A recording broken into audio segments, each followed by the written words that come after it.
Monseigneur Goudziak, bonjour. Bonjour. Et bienvenue à Marseille. Bonjour. Vous êtes évêque de l'éparchie Saint-Volodymyr le Grand de Paris, des Ukrainiens de France, du Benelux et de Suisse. Et vous êtes également président de l'Université catholique d'Ukraine. Vous êtes venu à Marseille pour cette journée de l'ISTR consacrée aux églises d'Orient, pour découvrir ou redécouvrir les chrétiens d'Orient. Et vous êtes intervenu donc sur l'Ukraine, l'église catholique ukrainienne. Alors on va en parler naturellement puisque cette église est présente depuis 2 ans à Marseille et que vous avez depuis très récemment une église à Saint-Jean-du-Désert.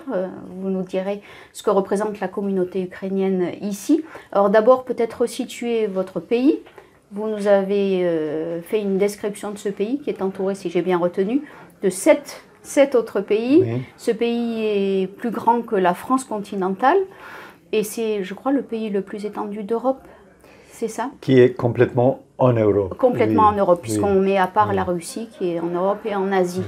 Alors ce pays compte aujourd'hui environ 36 millions d'habitants, mais il faut peut-être rappeler que c'est un pays qui est toujours en guerre. On a tendance à l'oublier. La guerre n'est pas finie, il y a encore de la violence. Et beaucoup de violence chaque semaine. La population est diminuée parce que beaucoup de personnes sont parties. 8 millions émigrés et réfugiés dans les dernières 20 ans. Donc,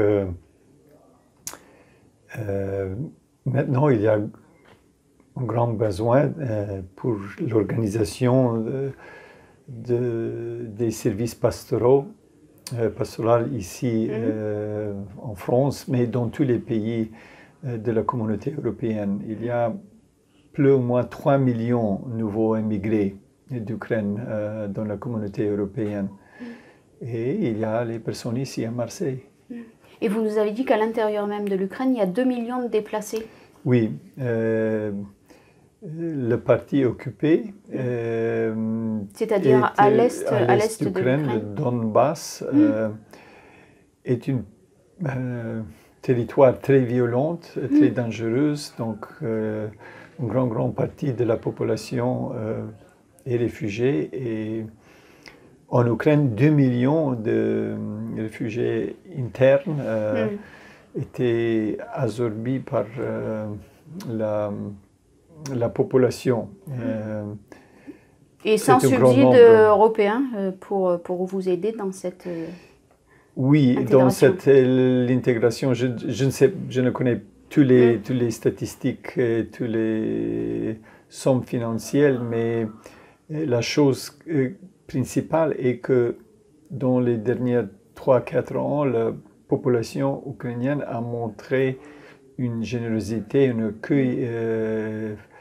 Pour accueillir ces personnes. Oui, on ne parle pas des difficultés. Ça veut dire qu'ils sont accueillis. Et pourtant, la population n'est pas riche, puisque vous avez dit que c'est le salaire le plus bas, je crois. Oui, le salaire moyen. Le moyen salaire est moins de 200 € par mois. Donc, il y a une grande pauvreté qui force beaucoup de quitter le pays pour trouver travail. Alors vous avez parlé aussi pour rester dans le contexte, c'est un pays où vous disiez 3 générations ont connu une situation de violence ou une situation, il a fallu pendant la période communiste où il a fallu se cacher et il en reste des traces encore. Donc entre 1914 et 1955, plus ou moins, en 40 ans, vers 12 millions de personnes ont été tuées en Ukraine par les 2 guerres mondiales, par la famine artificielle de 32-33, pendant le Holocauste et pendant tous les purges. Donc, la violence était omniprésente. Et la réaction naturelle dans une situation comme ça est de créer les défenses, les systèmes de défense, le masque, la façade et les murs. le système soviétique, le système totalitaire a vraiment blessé les relations interpersonnelles. Et le grand défi pour la famille, pour la vie religieuse individuelle, pour l'économie, pour la vie politique, sociale, est de recréer la confiance mutuelle. Et seulement l'amour et la patience peuvent le faire. Personne ne pensait que ces blessures peuvent être si profondes et d'une longue durée. Ils sont transférés entre les générations, aussi à les personnes qui n'ont pas vécu. Nous savons comme l'alcoolisme des parents a une influence sur les enfants. Et plus ou moins la même chose. Donc, cette guerre continue le processus. Les effets continuent. Oui. Et ici, avec les fidèles, il est très important de créer l'accueil d'une atmosphère de bonnes relations, de la liberté, de l'ouverture. Alors, vous nous avez parlé de cette église catholique ukrainienne qui est minoritaire puisque près de 80% de la population est orthodoxe. Et donc, vous pouvez nous brosser un petit peu rapidement le portrait de cette église. L'église ukrainienne gréco-catholique a entre 4 et 5 millions de fidèles. Elle était complètement illégale de 1946 à 1989, la plus grande église illégale du monde. Elle était réduite de 3000 prêtres à 300 prêtres pendant cette période. Maintenant... Et on ne pouvait pas célébrer, c'est-à-dire on célébrait dans les appartements. Oui, mais la vie était seulement dans la clandestinité, une église des catacombes modernes. Qu'est-ce qui a pu maintenir ce lien? C'est une bonne question parce que généralement il était la famille, les grands-mères, les mères qui ont passé la foi à les enfants, les petits-enfants. Certainement, le clergé cherchait de faire quelque chose, mais tous les prêtres, ils devaient travailler d'un travail normal, généralement très humble. Et les soirées, les dimanches, peut-être, ils cherchaient dans les appartements de faire les réunions des chrétiens. Mais ces réunions pouvaient être seulement très petites, 5, 8, 15 personnes. Donc, avec 300 prêtres, le nombre de personnes qui étaient touchées par le service pastoral régulier était très peu, moins de 1% de la population locale. Mais cette église était très considérée dans la société parce qu'elle n'a pas collaboré avec le régime. Et quand à le temps de la chute du communisme, quand l'Église est sortie des catacombes, elle a eu une grande popularité, si on peut dire comme ça. Donc, en 30 ans, nous sommes passés de 300 prêtres à 3000 prêtres, ils ont un âge moyen de 38 ans. C'est une église jeune. Vous avez dit que vous aviez combien de séminaristes? 800 séminaristes pour 4 ou 5 millions de fidèles. Nous avons eu 2 diocèses en 1900 avec 2 évêques. Maintenant, il y a 34 diocèses avec 50 évêques. Donc, un très récemment qui a été ordonné, vous nous avez dit. Oui, hier le pape a annoncé la nomination d'un nouvel évêque qui a 38 ans.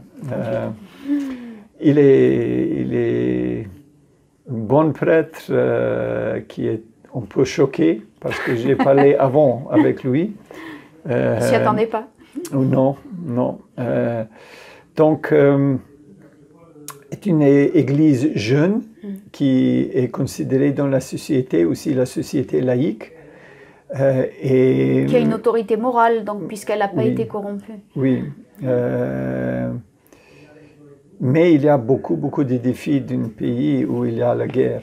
Alors justement, ces défis, vous en avez cité quelques-uns, et justement d'abord cette jeunesse, parce que c'est en même temps un atout, ça fait rêver les autres églises, les vieilles églises, mais c'est en même temps, ça peut avoir des incidences sur la vie de l'église, sur la pastoralité. Alors quels sont ces défis? Donc, dans le premier lieu, il est important de souligner que toute l'infrastructure de l'Église était détruite. Donc,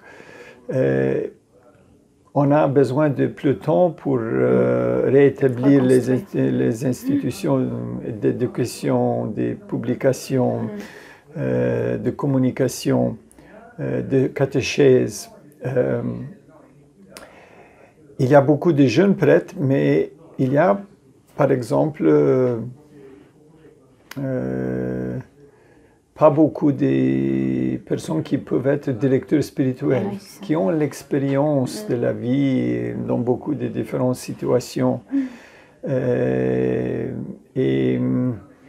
Quand on a 800 séminaristes, il y a aussi un problème de formation. Oui, oui. Vous avez besoin de formateurs. À Paris, il y a, je pense, 15 directeur spirituel pour 80 séminaristes. À Lviv, il y a 180 séminaristes et 3 pères spirituels. Ils ne sont pas au chômage. Oui, oui, c'est vrai. Alors, donc cette jeunesse, donc c'est vraiment un atout pour vous. Mais oui, il y a un facteur très positif, que la jeunesse est une maladie soignée très rapidement avec le temps. Oui. On guérit très rapidement, oui, en effet. Alors, autre défi dont vous avez parlé, c'est celui, enfin, je ne sais pas si c'est un défi ou un atout, c'est celui de la synodalité. Vous avez l'expérience de la synodalité, vous nous avez parlé de cette différence, enfin vous avez relevé cette différence entre la synodalité orientale et puis nous, c'est occidentaux, on a plutôt le sens de la hiérarchie, donc il y a vraiment une différence. Cette synodalité, c'est une richesse. Donc, par exemple, le droit canonique dans le rite latin est formulé et promulgué par Rome. Toutes les églises orientales catholiques, ils ont le droit de formuler leur droit canonique. Et ils le font à travers les synodes, à travers la dialogue, la discussion des évêques. Mais aussi, il y a une chose que nous appelons le sobor, le concile de l'Église, où les laïcs sont aussi représentés. C'est un peu comme le synode diocésain. Oui, voilà. Mais chez moi, ici... Mais il y en a souvent chez vous, d'après ce que j'ai compris. Nous avons fait 7 sessions dans 3 ans. Et je voudrais laisser cette institution comme une chose régulière, pas extraordinaire. Parce qu'aujourd'hui, la structure de la société postmoderne a besoin d'un dialogue constant. Et comme évêque à Paris, il est difficile pour moi, pour seulement le clergé, de maintenir l'intégrité, l'unité d'une diocèse en 5 pays, sans une joyeuse coopération et participation des laïcs. Et nous avons trouvé quand nous faisons les réunions, il y a beaucoup de joie, beaucoup de coopération, beaucoup des idées, beaucoup des initiatives. La collaboration claire et laïque, ce n'est pas un problème chez vous? Ben non, non. C'est considéré comme une richesse. Oui. Alors, autre enjeu dont vous avez parlé, c'est votre vocation à l'unité. Notre Église est catholique, mais elle est orientale et nous sommes très proches aux orthodoxes. Ils sont nos frères, nos mères, nos voisins. L'écuménisme, ce n'est pas seulement une chose pour les conférences ou pour les semaines d'unité chrétienne. C'est une douleur pour nous que nous sommes séparés, que nous ne pouvons pas célébrer l'Eucharistie ensemble. Et notre Église, déjà pour plus que 100 ans, sont vraiment la vocation d'avancer l'unité de l'Église de notre Seigneur. Je pense que tous les chrétiens, ils se souviennent comment et avec quelle passion Jésus parle aux apôtres de l'unité de l'Église avant la Passion, spécialement dans l'Évangile de Saint Jean. Nous avons oublié un peu, nous avons accepté la division. Nous ne sommes pas scandalisés par la division. Et je pense que notre Église a un rôle spécial de témoigner l'unité. Ah, vous avez parlé, parmi les richesses, vous avez parlé de l'iconographie, qu'on connaît bien, du chant, et vous avez dit que vous aviez un problème avec le silence. Qu'est-ce que ça veut dire? Oui, donc, dans la prière commune occidentale, il y a le lieu pour le silence. Après les lectures, par exemple, ou peut-être pendant l'adoration eucharistique, chez nous, nous avons la tradition ézéchaste, la prière personnelle dans le silence. Mais je sens le besoin de développer entre nous une discipline, une attitude de grand respect liturgique, silencieuse, pour la présence de Dieu et pour la présence des autres. Chez nous, pendant la liturgie, il y a une arrêt de chant, tous sont un peu en panique, quelque chose, chante, quelque chose. On laisse pas un blanc. Oui, donc c'est une petite chose que nous chercherons de développer ici comme concept, mais aussi pratique. Nous avons une iconographie très forte à Lourdes. J'invite tous les amis à visiter notre église à Lourdes où il y a une iconographie contemporaine, moderne, très forte, qui invite, je pense, à la silence. Et je voudrais inviter tous nos paroissiens, le clergé, pour une école d'écoute et silence avec l'iconographie à Lourdes. On ira. On ira.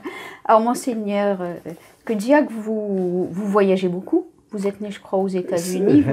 Vous avez toujours beaucoup voyagé, du fait aujourd'hui de votre fonction, dans 5 pays différents, mais c'est beaucoup plus large. Qu'est-ce qui vous étonne, vous, l'oriental, dans nos églises occidentales? Je ne suis pas étonné parce que je suis grandi dans le contexte occidental.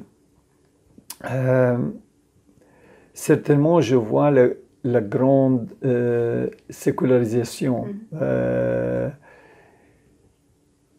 Mais en même temps, la profondeur dans beaucoup de contextes monastiques, au séminaire, entre le clergé. Je suis très touché par l'atmosphère de la conférence des évêques de France. Vous avez participé à l'Assemblée je participe toujours. Et Monseigneur Pontier, il vraiment crée une atmosphère très paisible. Mais je dois dire que tous les évêques sont vraiment gentlemen, comme les Anglais disent. Et le niveau de la culture théologique, intellectuelle, est impressionnant. Aussi la simplicité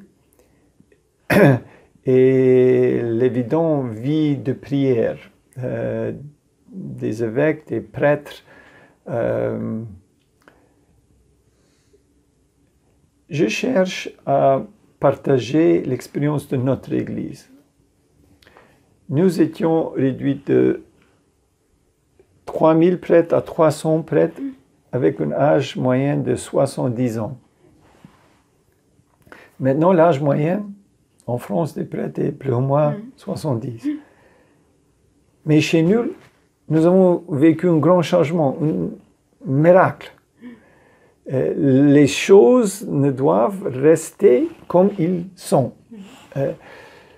Certainement, nous devons travailler, faire les plans, mais le Seigneur sera généreux avec sa grâce.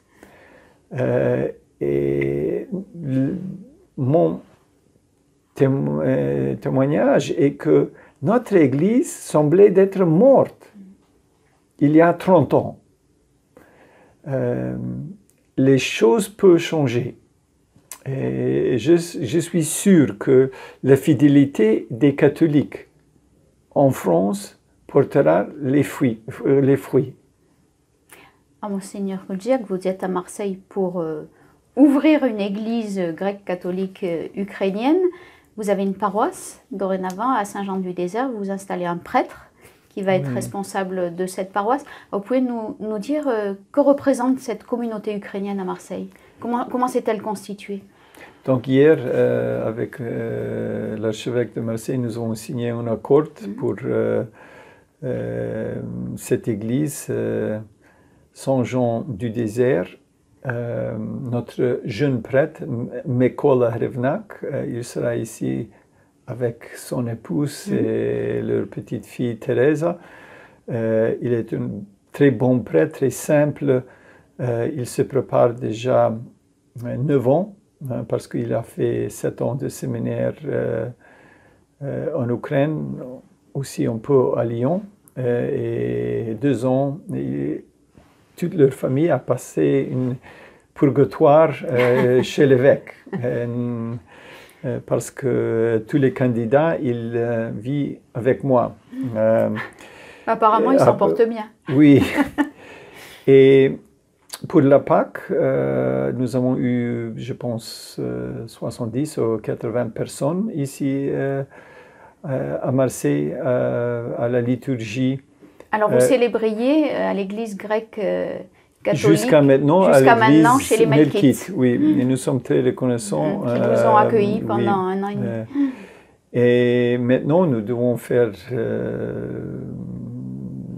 quelques travaux là à l'église, mais avoir la propre maison de Dieu est vraiment une grande grâce.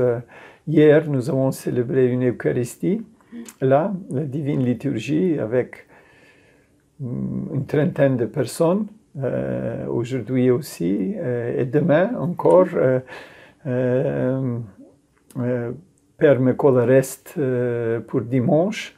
Nous cherchons un allogement pour lui et pour la famille. Mais il a le courage et le désir vraiment de développer la paroisse, mais aussi de s'intégrer dans la communauté chrétienne de Marseille. Et cette conférence était une bonne occasion pour... Alors, vous avez eu l'occasion justement de rencontrer les Grecs melkites que vous connaissiez déjà, mais les Assyro-Chaldéens, les Arméniens catholiques, même les orthodoxes russes, les Syriaques, aussi, voilà. Aussi les responsables pour cet institut. Et tous les responsables de l'institut. Donc, les chrétiens d'Orient ont bien leur place ici à Marseille. Oui. Et on peut s'enrichir les uns les autres. En fait, c'était ça le message de cette journée. Le programme d'aujourd'hui était très riche. La discussion d'un niveau élevé, profond, spirituel. Donc, je pense que notre Père Mekola a vu une situation de grande espérance. Donc c'est ce qu'on peut vous souhaiter, lui souhaiter, et souhaiter à la communauté ukrainienne de Marseille. Oui. L'espérance. Je prie toutes les personnes qui écoutent, qui regardent notre transmission, de prier pour Père Mekola, pour cette petite communauté gréco-catholique. Merci beaucoup, Monseigneur Tuljev. Merci pour l'accueil.